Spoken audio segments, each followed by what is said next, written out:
Hello students, welcome to gateway classes. तो बेटा आज हम डा का यूनिट 2 का फर्स्ट लेक्चर स्टार्ट कर रहे हैं।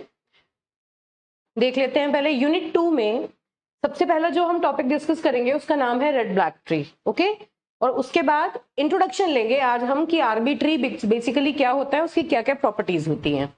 चलिए, तो बेटा ये यूनिट 1 है, इसका ये पूरी यूनिट हम कवर कर चुके हैं टॉपिक बाय टॉपिक। अब ये आपकी यूनिट 2 है जिसमें एडवांस डेटा स्ट्रक्चर पढ़ेंगे हम, है ना, जिसका पहला टॉपिक है रेड ब्लैक ट्री, फिर B tree, binomial heaps, Fibonacci heaps and tries और स्किप लिस्ट। ठीक है, काफी इंपॉर्टेंट टॉपिक्स हैं और इनके ऊपर क्वेश्चंस 100% एग्जाम में आते ही आते हैं। बहुत डिफिकल्ट यूनिट नहीं है लेकिन थोड़ी सी लेंदी है, इसको करते चलेंगे तो इजीली समझ में आएगी। चलिए अब देखते हैं बेटा। देखिए, सबसे पहले हमें ये समझना है कि रेड ब्लैक ट्री होता क्या है ना। ये बात समझने से पहले ये सोचें कि हम रेड ब्लैक ट्री तक आए क्यों पढ़ रहे हैं हम रेड ब्लैक ट्री। अभी तक हमने बहुत सारे ट्रीज पढ़े, तो रेड ब्लैक ट्री का बेसिक इंट्रोडक्शन पहले लेते हैं, है ना। कोई भी चीज अगर हम पढ़ते हैं तो उसको पढ़ने का कुछ रीजन होता है।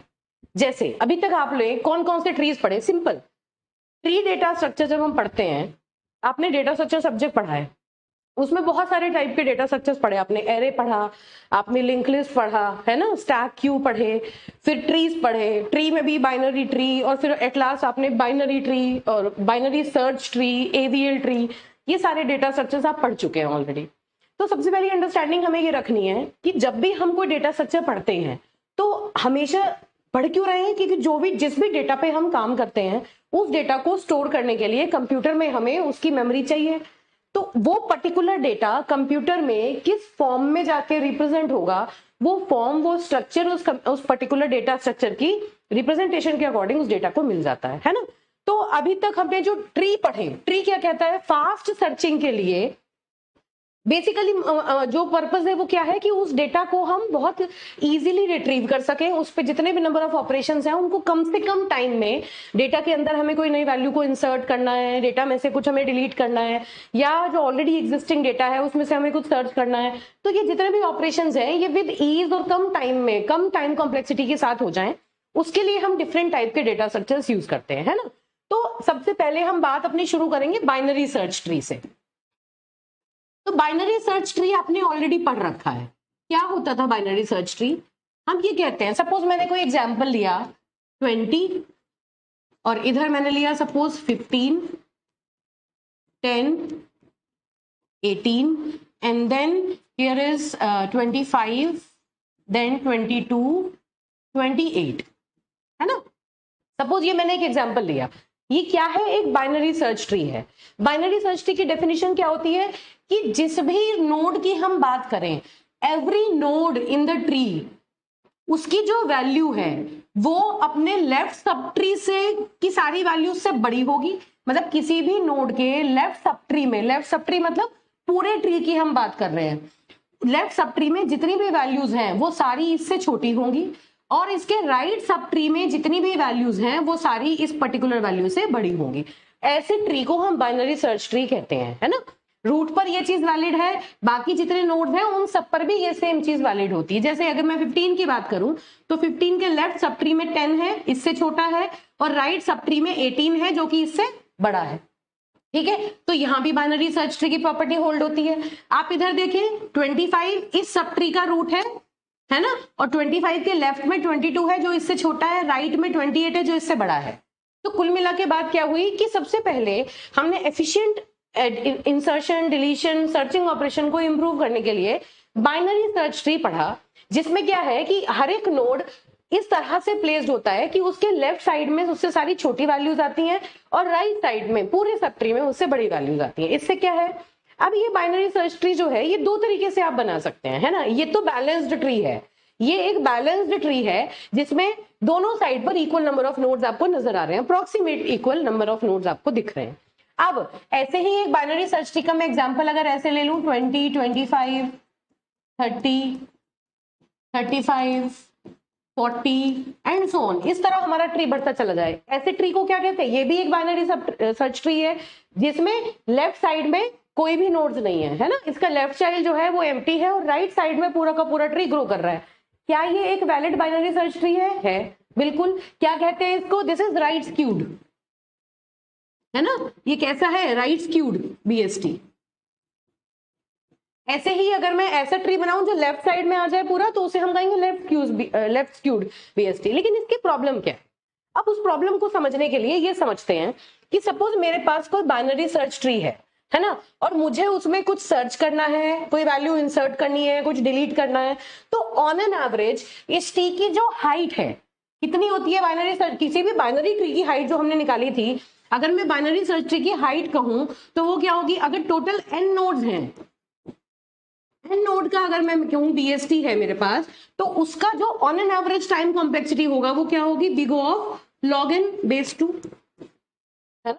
ऑन एन एवरेज जो जितने भी सर्च ऑपरेशन है, सर्च या इंसर्ट या डिलीट, है ना, सर्च करना उस पर्टिकुलर ट्री के अंदर किसी की को, या ऑलरेडी एग्जिस्टिंग कोई ट्री है उसके अंदर मुझे कोई की को इंसर्ट करना है, या फिर मुझे किसी जो कोई एग्जिस्टिंग की है उसको डिलीट करना है। तो इन ऑपरेशंस को इस पर्टिकुलर बाइनरी सर्च ट्री के ऊपर परफॉर्म करने के लिए ऑन एन एवरेज मुझे इतना टाइम लगेगा ही लगेगा, जो कि इस ट्री की हाइट के बराबर है ना। ट्री की हाइट क्या होगी, log n, ये पढ़ चुके हैं हम पहले। अब मिनिमम टाइम कितना लगेगा, मतलब बेस्ट केस अगर हो, बेस्ट केस में ये जो काम है ये कितना लेता है, ये क्या है, एवरेज केस, एवरेज केस में ये टाइम लगता है, बेस्ट केस में कितना लगेगा, बेस्ट केस में बिग ऑफ 1 टाइम लगेगा। और जो वर्स्ट केस है, वर्स्ट केस में बेटा बिग ऑफ n टाइम लगेगा। क्यों, ये वर्स्ट केस आपको देखिए इधर नजर आ रहा है ना, कैसे, जैसे मान लीजिए मुझे इस पर्टिकुलर ट्री में 28 को सर्च करना है ना, मैंने क्या किया, रूट से सर्चिंग करनी स्टार्ट की, मैंने देखा रूट वाली की जो है उसकी जो वैल्यू है वो इससे छोटी है, तो हम क्या करेंगे, हमें पता है इसके राइट सब ट्री में मुझे 28 मिलेगा, मैंने क्या किया, 25 से कंपेयर किया, फिर राइट में चले तो 28 से कंपेयर किया, तो 3 नोड से कंपेयर करने के बाद मुझे फाइनली 28 मिल गया। तो ये जो ट्री है इसकी हाइट के बराबर मैक्सिमम नंबर ऑफ कंपैरिजन मुझे करने पड़े, है ना। अब अगर मैं इस ट्री की बात कहूं और मैं कहूं कि आप इसमें 90 को सर्च कीजिए, 90 तो इसमें है ही नहीं, 90 इस ट्री में है भी नहीं। अब देखिए हमने 20 से देखा, ऊपर चलते चले गए, लास्ट नोड तक आए और हमने सर्च किया, जबकि हमें 90 नहीं मिला। तो क्या हुआ, नंबर, जितने नंबर ऑफ नोड्स इस ट्री में नजर आ रहे हैं उतने नंबर ऑफ कंपैरिजन आपको मैक्सिमम करने पड़ गए जब आप वर्स्ट केस की बात करते हैं, है ना। तो बाइनरी सर्च ट्री में क्या है कि जितने भी ऑपरेशंस हैं, ये सर्च, इंसर्ट, डिलीट, ये सब ऑपरेशन डिफरेंट केसेस के हिसाब से जो बेस्ट पॉसिबल वैल्यू लेते हैं ना, बेस्ट पॉसिबल टाइम कॉम्प्लेक्सिटी, वो क्या होती है, log n होती है। तो हमें क्या है, हमें कुछ इस तरह के ऑपरेशंस इसके ऊपर करने हैं कि अगर हम किसी तरह बाइनरी सर्च ट्री को बैलेंस कर पाए, जैसे ये एक बैलेंस नजर आ रहा है, लेकिन यहाँ पर ये इम्बैलेंस हो गया, एक साइड में बहुत ज्यादा चला गया और दूसरी साइड में कोई चिल्ड्रन नहीं है। तो अगर ये बैलेंसिंग हम बाइनरी सर्च ट्री में इंट्रोड्यूस कर दें, तो हम कहेंगे कि हम ये इंश्योर करना चाहते हैं कि कोई भी ऑपरेशन हम करें तो सारे ऑपरेशन log n टाइम में हम कंप्लीट कर पाए और ये क्यूइंग वाली सिचुएशन हमारी ना पैदा हो। ठीक है बेटा, तो इस डायरेक्शन में जो पहला स्टेप था वो था हमारा एवीएल ट्री, है ना। एवीएल ट्री क्या करता था, एवीएल ट्री ये इंश्योर करता था कि ये जितने भी ऑपरेशंस हैं ये log n टाइम में अचीव हो जाए। अब एवीएल ट्री क्या करता था, बैलेंस फैक्टर चेक करता था, है ना, हर नोड का बैलेंस फैक्टर चेक करता था। ये बात आप पढ़ चुके हैं, ये हमारे यहाँ पर सिलेबस में नहीं है, मैं सिर्फ इंट्रोडक्शन के लिए आपको ये बात बता रही हूँ। तो एवीएल ट्री एक strictly height balance tree generate करता था, strictly balance tree, strictly height balance tree AVL tree automatically generate करता था, और ये भी इंश्योर कर देता था कि जितने भी ऑपरेशंस आपने किए वो सारे ऑपरेशन log n टाइम में परफॉर्म हो जाएं। तो फिर हमें ये रेड ब्लैक ट्री की जरूरत क्या पड़ी, रेड ब्लैक ट्री भी एक हाइट बैलेंस ट्री है, सेल्फ बैलेंसिंग ट्री है, जो अपने आप को खुद से बैलेंस करता है।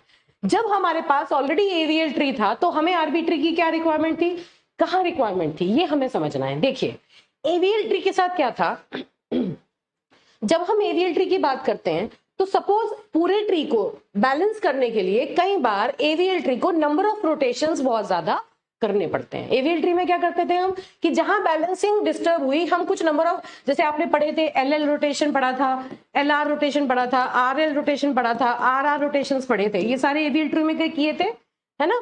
तो ये जितने भी हमने रोटेशन किए एवीएल ट्री को कंप्लीटली बैलेंस करने के लिए हमें मल्टीपल टाइम रोटेशंस को करना हो सकता है। कुछ केसेस ऐसे होते हैं जहां पर मान लो हमने सिर्फ एक नोड को इंसर्ट किया और उस नोड को इंसर्ट करने के बाद ट्री को हमें बैलेंस अगर करना है तो हमें मल्टीपल स्टेप पर मल्टीपल टाइप के रोटेशंस करने पड़े, है ना, नंबर ऑफ रोटेशंस बहुत ज्यादा करने पड़े।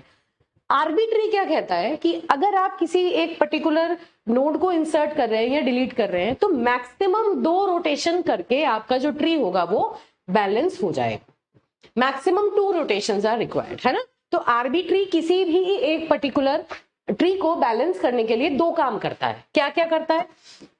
तो हमने क्या इंट्रोड्यूस किया? आर्बिट्री हमने इंट्रोड्यूस किया और आर्बिट्री क्या करता है? 2 काम करेगा। पहला, रिकलर करेगा, किसी भी नोड का कलर चेंज कर सकते हैं, और दूसरा काम करेगा रोटेशन का।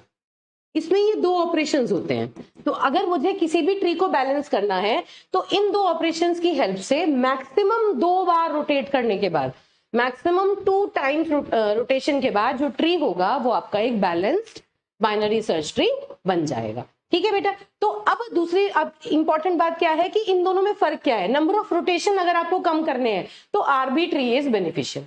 ठीक है, तो ये तो हुआ आपका बेसिक कि हम आर्बिट्री पढ़ क्यों रहे हैं और ऐसी क्या चीज है जो, अच्छा एक इंपॉर्टेंट चीज है कि एवीएल ट्री जो होता है वो स्ट्रिक्टली हाइट बैलेंस्ड है ना। वो श्योर शॉर्ट आपको लॉग इन टाइम की टाइम कॉम्प्लेक्सिटी देगा ही देगा, जबकि जो आर्बिट्री है वो स्ट्रिक्टली हाइट बैलेंस्ड नहीं है। वो हम यूज कहाँ करते हैं? जहां पर नंबर ऑफ रोटेशन हमें कम करने पड़ते हैं। ठीक है, तो ये इसका बेसिक आइडिया है। अब इसको फॉर्मली देखते हैं कि जो रेड ब्लैक ट्री होता है वो क्या है और हम इसे क्यों यूज कर रहे हैं। तो पढ़िए, देखिए, arbitrary is a self balanced binary search tree where each node contains an extra bit that represents a color to ensure that the tree is balanced। क्या? देखिए, जब भी हम बाइनरी सर्च ट्री यूज करते हैं, देखिए यहां पर ये जो बाइनरी सर्च ट्री है इसमें हर एक नोड के पास क्या क्या इंफॉर्मेशन होती है? एक तो उस नोड की की वैल्यू, है ना, एक लेफ्ट पॉइंटर जो लेफ्ट चाइल्ड का एड्रेस होल्ड करता है, एक राइट पॉइंटर जो राइट चाइल्ड का एड्रेस होल्ड करता है। जब हम आर्बिट्री की बात करते हैं तो आर्बिट्री का हर एक नोड एक एडिशनल इंस्ट्रक्शन को साथ में स्टोर करके रखता है। क्या होती है वो एडिशनल इंस्ट्रक्शन? उस पर्टिकुलर नोड का कलर। अब जैसे मैं अगर की आर्बिट्री की बात करूं तो नोड का कलर उसके साथ एक बिट हम पहले से रिजर्व कर देंगे। अगर वो बिट 0 है तो एक कलर, बिट 1 है तो एक कलर, ऑल्टरनेटली 0 और 1 रेड और ब्लैक को रिप्रेजेंट करेंगे। ठीक है, तो देखिए, अब देखिए इतनी बात तो हमें क्लियर हो गई है ना कि 0 और 1 या तो बिट की वैल्यू 0 होगी या फिर उस बिट की वैल्यू 1 होगी डिपेंडिंग अपॉन द कलर। अब देखिए, unlike AVL tree, RB tree requires a maximum of 2 rotations to balance the large tree. अगर आपका ट्री जो लार्ज है उसको बैलेंस करने के लिए मैक्सिमम 2 रोटेशंस की आपको जरूरत है। ठीक है बेटा। अब देखिए अगली चीज, AVL tree is strictly balanced while the arbitrary is not completely height balanced, but arbitrary guarantees log in time for all operations like insertion, deletion and searching. ठीक बात है। तो अब आर्बिट्री के बारे में हमें क्या समझ में आ गया कि आर्बिट्री जो है वो हर एक नोड एक एक्स्ट्रा बिट यूज करता है अपने कलर को स्टोर करने के लिए, और कलर जो हर नोड का है वो या तो रेड होगा या फिर वो ब्लैक होगा, है ना। इसकी प्रॉपर्टीज हम एक एक करके अब डिस्कस करेंगे। बहुत इंपॉर्टेंट है, एग्जाम में पूछा जा चुका है कि what are the basic properties of a red black tree. अलग से क्वेश्चन आ जाता है जिसमें प्रॉपर्टी पूछी जाती है। ठीक है, तो इसको बहुत ध्यान से पढ़ेंगे क्योंकि ये जितनी भी प्रॉपर्टीज हैं ये बिल्कुल हमें मेमोराइज्ड होनी चाहिए, बिल्कुल बाय हार्ट होनी चाहिए, तभी हम आर्बिट्री का कोई भी ऑपरेशन या कोई भी क्वेश्चन सॉल्व कर सकते हैं। ठीक है बेटा, चलिए। तो आर्बिट्री बेसिकली क्या है? It is a self balancing binary search tree. सबसे पहली बात कि आर्बिट्री जो है वो एक बीएसटी की प्रॉपर्टी तो होल्ड करेगा ही करेगा, और साथ में आर्बिट्री की जो एडिशनल प्रॉपर्टीज हैं अगर वो भी उस ट्री में होल्ड होती हैं तो हम कह सकते हैं कि this is a red black tree. ठीक है, each node is either red or black. Every node stores one extra bit that represents the colour of the node.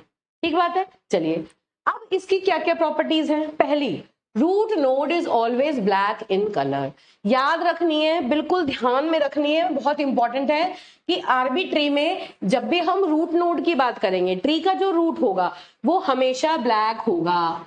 Root will be always black in colour. अगली बात कि nodes having no child are considered internal nodes and these are connected to the. चलिए पहले एक example से समझ लेते हैं कि ये हम जितनी भी बातें कर रहे हैं पहले यहां समझते हैं, उसके बाद इसकी प्रॉपर्टी को रिलेट करेंगे। ठीक है बेटा, देखिए ये एक आर्बिट्री आपके सामने बना हुआ है ना। इस आर्बिट्री का ये तो रूट है, this is root of the tree. अब रूट के बाद कुछ नोड्स, ये देखिए कुछ नोड्स आपको ब्लैक नजर आ रहे हैं, जिनके अंदर कोई कलर नहीं है वो ब्लैक नोड आप कंसिडर करेंगे, और जिनके अंदर रेड फिल किया है वो रेड नोड्स हैं, ठीक है। तो आरबी ट्री का जो रूट होगा वो एक तो हमेशा ब्लैक होगा, उसका कलर हमेशा ब्लैक होगा, पहली प्रॉपर्टी। दूसरी प्रॉपर्टी बहुत इंपॉर्टेंट, क्या कि जब भी आप किसी आर्बिट्री को देखेंगे, जनरली जब आप किसी ट्री की बात करते हैं तो ट्री इस तरह से नजर आता था आपको। मान लो मैंने ये ट्री बनाया है ना, तो इसमें ये तो रूट है, और बाकी जितने कोई भी नोड, इंटरनल नोड कौन सा होता था, जिस भी नोड का एक भी चाइल्ड अगर है तो वो जो नोड है वो इंटरनल नोड है ना। तो ये भी इंटरनल नोड है, ये भी इंटरनल नोड है, सारे इंटरनल नोड है। ये लीफ नोड्स थे, जिनका कोई चाइल्ड नहीं होता वो लीफ नोड होते हैं। नॉर्मल अभी तक जो हमने पढ़ा उन ट्रीज में जितने भी जो भी लीफ नोड होते हैं उनका कोई चाइल्ड नहीं होता, और उन्हीं नोड्स को हम लीफ नोड्स कहते हैं। जबकि जो आरबी ट्री है उसकी डेफिनेशन क्या कहती है, उसका कन्वेंशन क्या है, ट्री के सारे नोड्स को हम इंटरनल नोड्स मान के चलते हैं। वो नोड्स भी देखिए, ये नोड है ना, इसका कोई चाइल्ड नहीं है, तो चाइल्ड नहीं है तो इसके लेफ्ट और राइट पॉइंटर पे निल स्टोर्ड है, ये बात हमें पता है। ये एक्सटर्नल नोड्स होते हैं, है ना, और निल का मतलब इनमें कोई एग्जिस्टेंस नहीं है, इन्हें हम लीफ मान के चलते हैं। बाकी ट्री में जितने भी नोड्स हैं वो सारे इंटरनल नोड है, मतलब ये एक इंटरनल नोड है, ये भी इंटरनल नोड है, ये भी इंटरनल नोड है, जबकि ऑर्डिनरी ट्री में ये लीफ नोड्स होते हैं।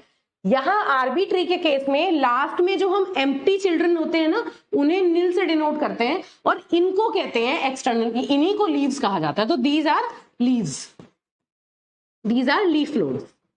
पहली इंपॉर्टेंट चीज आपको ये ध्यान रखनी है ना बेटा। आरबी ट्री में जितने भी नोड्स हैं वो सारे इंटरनल होंगे, और जहां नोड एग्जिस्ट नहीं करता उसको हम निल मान के चलते हैं। और ये जितने भी निल नोड्स होते हैं ये सारे ब्लैक नोड्स होते हैं, ध्यान रखना है, जितने भी निल नोड्स हैं वो सारे ब्लैक नोड्स हैं। पहली अगली इंपॉर्टेंट बात, ठीक। तीसरी इंपॉर्टेंट प्रॉपर्टी कि कभी भी कोई भी नोड अगर ब्लैक है तो उसका चाइल्ड ब्लैक रेड कुछ भी हो सकता है, लेकिन अगर कोई नोड रेड है तो उसका चाइल्ड रेड नहीं हो सकता। रेड नोड है तो उसके जो चिल्ड्रन होंगे, इमीडिएट चिल्ड्रन, है ना, ये नहीं कह रहे कि इसके नीचे कहीं आ ही नहीं सकता, ऐसा नहीं है। उसका जो चाइल्ड नोड है, इमीडिएट चाइल्ड जो है, चाहे वो लेफ्ट चाइल्ड हो चाहे राइट चाइल्ड हो, वो रेड नहीं हो सकता। तो there can not be a red red parent child relationship in a red black tree. ठीक बात है। ब्लैक अगर पेरेंट है तो उसका रेड चाइल्ड हो सकता है, लेकिन रेड पेरेंट का रेड चाइल्ड नहीं हो सकता। Red red parent child relationship allow red black tree नहीं करता। अगली इंपॉर्टेंट बात, ठीक बात है। अब ये देख लेते हैं कौन कौन सी प्रॉपर्टीज हमने कवर की। तो देखिए, root node is always black in colour, ये बात हमारी हो गई। अगली बात है, nodes having no child are considered internal nodes. जैसे हमने कहा कि जिसका कोई चाइल्ड नहीं है वो नोड भी इंटरनल नोड है, and these are connected to the nil nodes, always black in colour. ध्यान रखना है, nil nodes are always black in colour. The nil nodes are leaf nodes in the red black tree. Leaf node जो होंगे वो निल nodes होंगे, ठीक है। चलिए, if a node is red then its children should be black color, है ना, मतलब we can say that there should be no red red parent child relationship, no red red parent child relationship, child और parent दोनों red नहीं हो सकते एक time पर। अब अगली इंपॉर्टेंट बात कि किसी भी पाथ पर डिसेंडेंट निल से लेके शुरू से लेके आखिरी तक, देखिए ये रेड ब्लैक ट्री है, आप किसी भी नोड पर अगर खड़े हैं तो वहां से लेके उसके किसी भी एक पर्टिकुलर निल नोड तक जाने के मल्टीपल पाथ हो सकते हैं। जैसे यहां से ये पाथ है जो नील तक लेके आ रहा है, फिर ये अगला पाथ है, ये अगला पाथ है, इस तरह से मल्टीपल पाथ है। किसी भी नोड से निल, जितने भी पॉसिबल निल नोड्स हैं उन तक जाने के मल्टीपल पाथ एग्जिस्ट कर रहे हैं। तो हर पाथ में नंबर ऑफ ब्लैक नोड जो होंगे वो सेम होंगे, नंबर ऑफ ब्लैक नोड हमेशा सेम रहेंगे। क्या मतलब हुआ, अगर मैं 13 के लिए बात करूं तो 13 से देखिए हर पाथ पे देखिए नंबर ऑफ ब्लैक नोड्स कितने हैं, और जब आप काउंट करेंगे तो जिस नोड की आप बात कर रहे हैं उस नोड के कलर को आपको काउंट नहीं करना, मतलब अगर वो ब्लैक कलर है तो उसको आपको काउंट नहीं करना। देखिए 13 के लिए चेक कर रहे हैं, 13 का ब्लैक कलर हम काउंट नहीं कर रहे हैं। 13 से इस नील तक आने के लिए कितने ब्लैक है, 1 2, 13 की कितने कितने ब्लैक हुए नील तक जाने में? 2। इसे कहेंगे 13 की ब्लैक हाइट, है ना? क्या कहेंगे? 13 की ब्लैक हाइट। चलिए अब देखिए इस वाले नील तक आने में चेक करिए, 13 से इस वाले नील तक आने में कितने हैं? 1 2। जो नील है उसका कलर हमें काउंट करना है, लेकिन उस नोड को जिसके लिए हम ब्लैक हाइट निकाल रहे हैं उसका कलर हमें काउंट नहीं करना। तो क्या हुआ? हमने 1 2 हो गए, सेम है, always it would be same. अगर ये सेम नहीं होती तो इसका मतलब ये एक वैलिड आर्बिट्री नहीं है। अब देखिए इस वाले के देखिए 1 2 है, इधर आइए यहां देखिए 1 2, ऐसे ही इस पाथ के लिए 1 2 आ रही है ब्लैक हाइट। अब इधर देखिए इस वाले पाथ पर देखिए 1 2, इस पाथ पर 1 2, ऐसे ही इस पाथ पर देखिए 1 2 1 2 1 2 1 2, है ना? तो हमने रूट के लिए चेक किया कि रूट नोड से लेकर किसी भी डिसेंडेंट लीफ नोड तक जाने में किसी भी पाथ पर जो ब्लैक हाइट है वो हमेशा कितनी आई बेटा? 2 आई है। ठीक बात है। ऐसे ही हर नोड के लिए हम चेक कर सकते हैं, हम इसके लिए चेक कर सकते हैं 1 2, है ना? 1 2 1 2, हर पूरे के पूरे ट्री में हर नोड के लिए ये बात सही है। किसी भी इंटरनल नोड की आप बात करें, उसको पिक करें, उससे डिसेंडेंट नील तक जाने में जिस जिस नील तक वो बिलोंग करता है वहां तक जाने में जो उसकी ब्लैक हाइट है वो हमेशा सेम रहेगी। और अगर वो सेम नहीं होती तो इसका मतलब वो एक वैलिड रेड ब्लैक ट्री नहीं है। ब्लैक हाइट किसको कहते हैं? किसी भी नोड से, अब पढ़िए देखिए, every path from a node to any of its descendants, nil node, उसके नीचे आने वाले जितने भी नील नोड हैं वहां तक should have same number of black nodes. It should have same number of black nodes, and that is called black height. Number of black nodes from a particular node to its descendant nil nodes is called black height. तो उसकी black height हमेशा same रहेगी, कभी vary नहीं करेगी।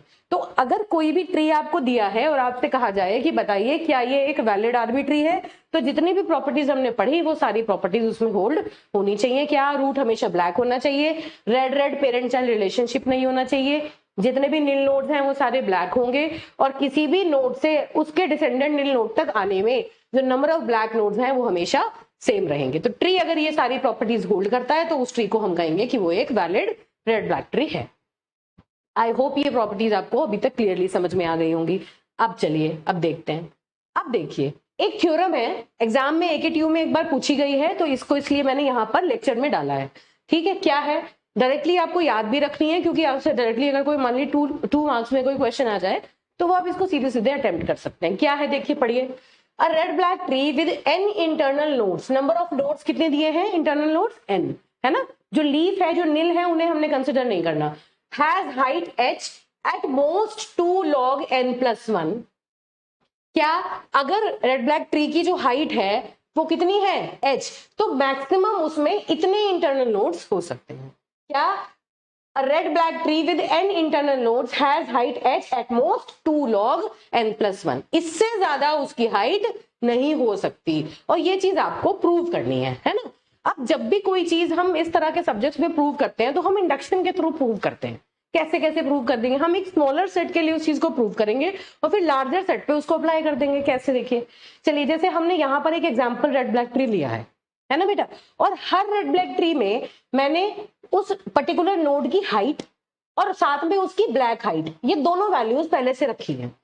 Height का मतलब क्या हुआ कि उस नोड से लेके नील नोड तक जाने में जितने भी नंबर ऑफ एजेस हैं वो सारे के सारे उसकी हाइट है, और जितने नंबर ऑफ ब्लैक नोड्स हैं वो उसकी ब्लैक हाइट है। ठीक है, अब एक चीज आप ऑब्जर्व करेंगे कि यहाँ अलग अलग नील नोड्स बनाने की बजाय एक सेंटिनल नोड हमने यहाँ पर बना दिया जो कि नील नोड को रिप्रेजेंट कर रहा है, क्योंकि इसके अंदर कोई वैल्यू तो है नहीं, ये सिर्फ ये रिप्रेजेंट कर रहा है कि ये एम्प्टी नोड है, और ये यहाँ पर आके ये जो ट्री है ये सारे के सारे ब्रांचेस यहाँ पर मिल जाते हैं। तो जो जो चाइल्ड जिसका नहीं है वो सारे के सारे आके इस सेंटिनल नोड पर आ रहे हैं। तो ये क्या है? बेसिकली ये एक नील नोड है।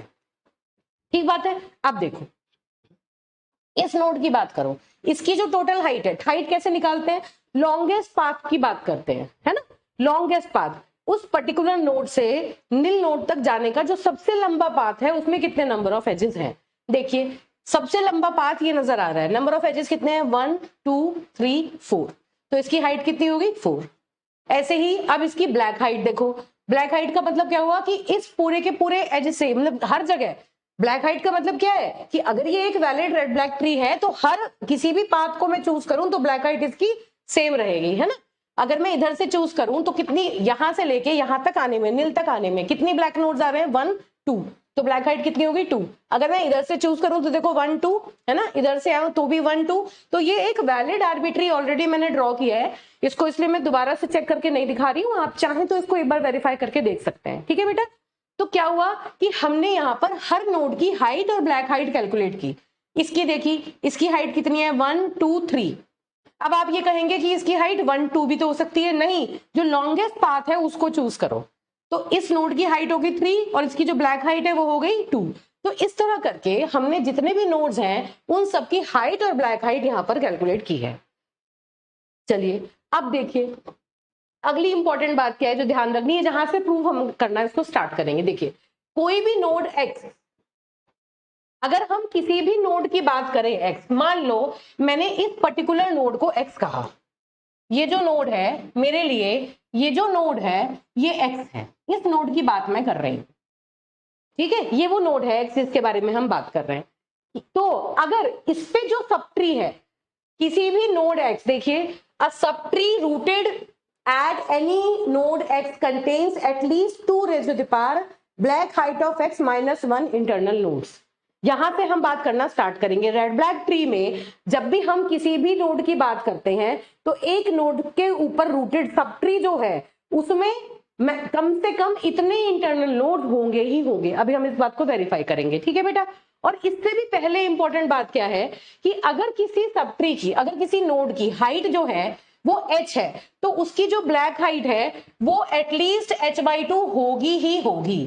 अब आरबी ट्री में इस प्रॉपर्टी को हम पहले वेरीफाई करते हैं, क्या कि अगर हाइट जो है वो h है तो ब्लैक हाइट एटलीस्ट उसकी हाफ होती ही होती है, क्योंकि प्रॉपर्टी क्या कहती है कि लीफ नोड तक जाते जाते रेड रेड पेरेंट रिलेशनशिप हो नहीं सकता, है ना।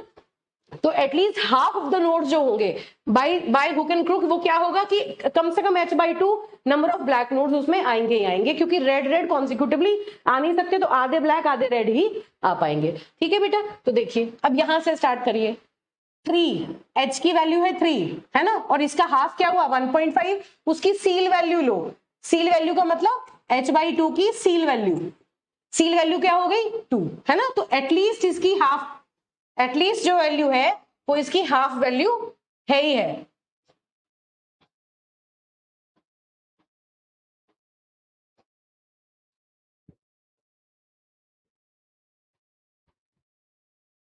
देखिए बेटा यहाँ पे इस वाले डायग्राम को मैंने यहाँ पर दोबारा से ड्रॉ किया है, ठीक है, यहाँ पर चेक करते हैं।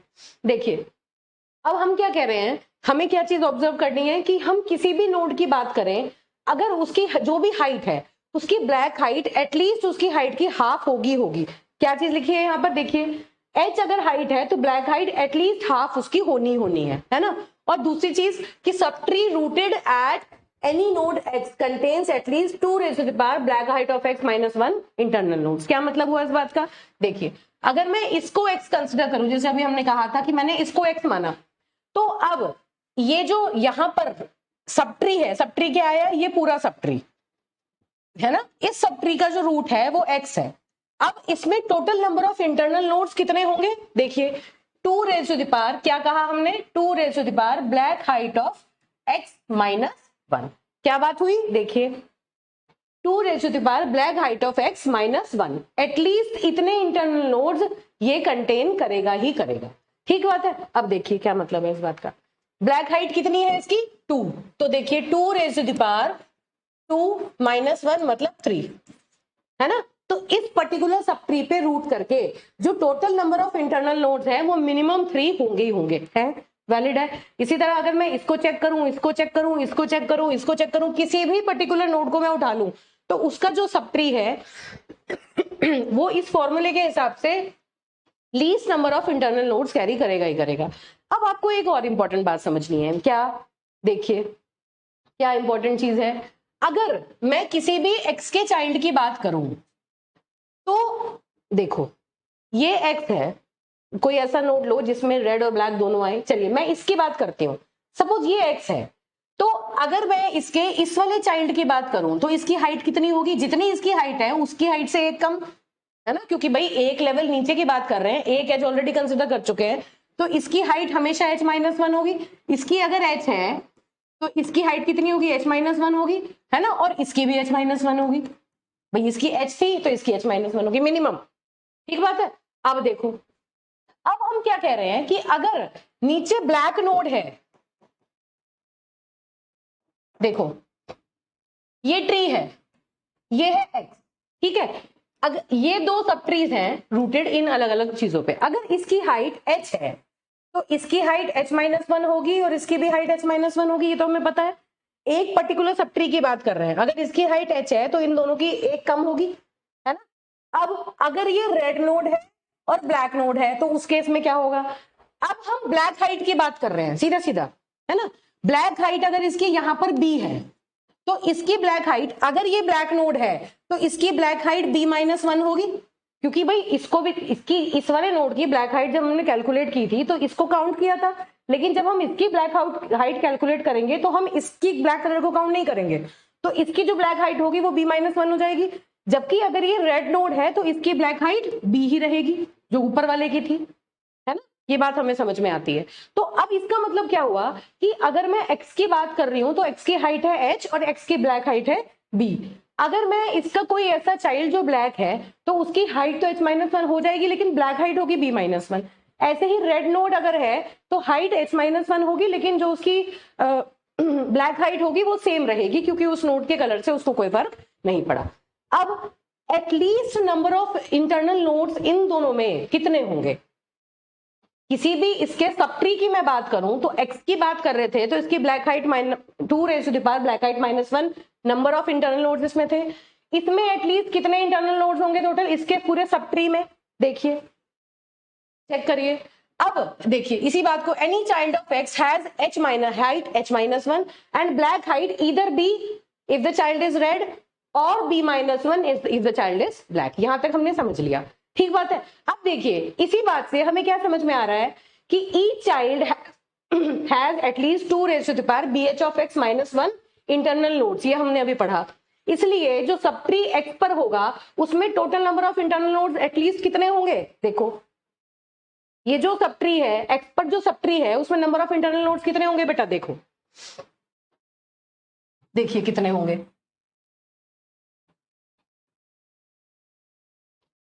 ये नोड है ना, इस नोड के इंटरनल नोड्स प्लस इसके total number of internal nodes कितने, इसके कितने हैं, अगर इसकी हाइट, इसकी है ब्लैक हाइट b, इसकी भी b, इसकी b-1, ठीक बात है। तो क्या होगा 2⁻b-1 number of internal nodes इसके, है ना, और इसके कितने होंगे 2⁻b-1 number of internal nodes, 2⁻b-1 दोनों में से छोटी वैल्यू कौन सी है, ये वाली। तो हम क्या कहेंगे कि ये जो सब ट्री है इसमें number of internal nodes minimum कितने होंगे 2⁻b-1 है ना, लीस्ट कितने होंगे 2⁻b-1 है ना। मिनिमम जो सब ट्री है minimum number of internal nodes कितने होंगे, इतने, क्योंकि दोनों में से कम भी अगर होगा तो इस वाले सब ट्री के लिए कंसिडर करके चल रहे हैं, है ना। और सब ट्री कितने निकल रहे हैं, 2, तो नंबर ऑफ एक में अगर इतने इंटरनल नोड है तो 2 में कितने हो जाएंगे 2⁻b-1 को 2 से मल्टीप्लाई कर दो, ठीक बात है, इतने प्लस 1, देखिए इतने और प्लस वन किसके लिए लिया 2⁻b-1 प्लस 1, ये प्लस 1 किसके लिए है, जिस भी हम इस पर्टिकुलर नोड की बात कर रहे हैं तो ये तो हो गए दोनों सब ट्री के मिनिमम नंबर ऑफ नोड्स, एक इस सब ट्री का एक इस सब ट्री का, और प्लस अगर मैं उस पर्टिकुलर नोड को भी कंसिडर करूं तो total number of internal nodes मिल जाएंगे मुझे, है ना। क्या मिल गया तो यहां से मुझे क्या मिला सॉल्व करके 2⁻b-1, ये वैल्यू मेरी आगे जनरेट होके, है ना, 2⁻b-1, this is the final value that has been generated. तो इसका क्या मतलब हुआ कि किसी भी, अभी तक हमने क्या कहा था, देखिए अब देखिए ये आया 2⁻b-1 इंटरनल नोड्स। अब देखो अगर h हाइट है और b ब्लैक हाइट है तो उस केस में जो नंबर ऑफ नोड्स होंगे एटलीस्ट वो 2⁻b-1 हमारे जनरेट होके आ गए, है ना, मिनिमम 2⁻b-1 जनरेट होके आ गए। इसका क्या मतलब हुआ कि जो n की वैल्यू है that would be greater than equal to 2⁻b-1, ये बात प्रूव कर दी हमने, है ना। अब ये जो b की वैल्यू है, ब्लैक हाइट जो है, अगर ट्री की हाइट h है तो ब्लैक हाइट मिनिमम कितनी होगी, h/2। तो बस यहां पर क्या पुट किया, 2⁻⁴ h/2 -1। ठीक बात है। यहां से क्या आया, इस वाले प्लस माइनस को इधर ले जाओ तो क्या आया, n+1 should be greater than equal to 2⁻⁴ h/2। ठीक बात है बेटा। और यहां से अगर मैं log ले लूं तो क्या आएगा, log of n+1 is greater than equal to 2⁻⁴ h/2, या h should be less than equal to 2 log n+1, है ना। h should be less than equal to 2 log n+1। Check करिए, h should be less than equal to 2 log n+1। तो ये जो theorem थी इसको हमें प्रूव करना है। अब इस बात को दोबारा से एक बार ध्यान से देखते हैं कि हमने किस कंसेप्ट को लगा के ये बात की। देखिए, ये हमें समझ में आ रहा है कि किसी भी नोड की जो हाइट है, अगर हम ब्लैक हाइट कैलकुलेट करें तो एटलीस्ट हाइट बाई 2 तो उसकी ब्लैक हाइट मिलेगी ही मिलेगी। अब अगर मैं किसी भी नोड की बात करूं तो उसके 2 सब ट्री होंगे हर नोड से, है ना। दोनों सब ट्री में अगर लेफ्ट और राइट सब ट्री की बात करूं तो लेफ्ट वाले की जो ब्लैक हाइट होगी या किसी एक की ब्लैक हाइट, अगर चाइल्ड नोड ब्लैक है तो ब्लैक हाइट एक कम हो जाएगी, b-1 हो जाएगी, और रेड है तो उसकी ब्लैक हाइट b ही रहेगी। तो जो total number of internal nodes थे वो उसके लिए मिनिमम कितने होंगे, अगर मैं मिनिमम वाले को कंसिडर करूं तो 2⁻b-1 है ना। एक सब ट्री के लिए ये, दूसरे सब ट्री के लिए भी सेम रहेंगे तो 2 से मल्टीप्लाई कर दिया, ठीक। और +1 किसके लिए, कि टोटल इंटरनल नोड चाहिए, तो जो नोड हमने कंसिडर किया पेरेंट नोड उसको भी हमने साथ में ऐड कर दिया। अब अगर हम इसको सिंप्लीफाई कर रहे हैं तो क्या है, 2⁻b-1, b क्या है, ब्लैक हाइट है उस पर्टिकुलर नोड की। अब हमें पता है कि ब्लैक हाइट जो होती है वो हाइट की हाफ होती है कम से कम, तो ये रख के हम इस पर्टिकुलर इक्वेशन तक पहुंच गए। अब ये बताया क्यों है बेटा, देखिए ये डायरेक्टली फॉर्मूला आपको याद होना चाहिए, और साथ साथ आप एक एग्जाम्पल के थ्रू अगर इसको एक्सप्लेन कर पाए तो इट वुड बी बेटर। ठीक बात है। तो एग्जाम्पल के थ्रू आप इसको पूरा का पूरा प्रूव करके दिखाइए कि इस प्रॉपर्टी को प्रूव करना है। कई बार 2 नंबर में आए, कई बार लॉन्ग क्वेश्चन में भी पूछा गया है। ठीक है, तो ये थी आपके आरबी ट्री की प्रॉपर्टीज, और इन प्रॉपर्टीज को ध्यान में रख के अब हम इस पे जो फर्दर ऑपरेशंस करेंगे वहां आपको इन सारी प्रॉपर्टीज का ध्यान रखना है। ठीक है, तो नेक्स्ट लेक्चर में मैं आपके साथ आरबी ट्री में इंसर्शन डिस्कस करूंगी। ठीक है बेटा, थैंक यू।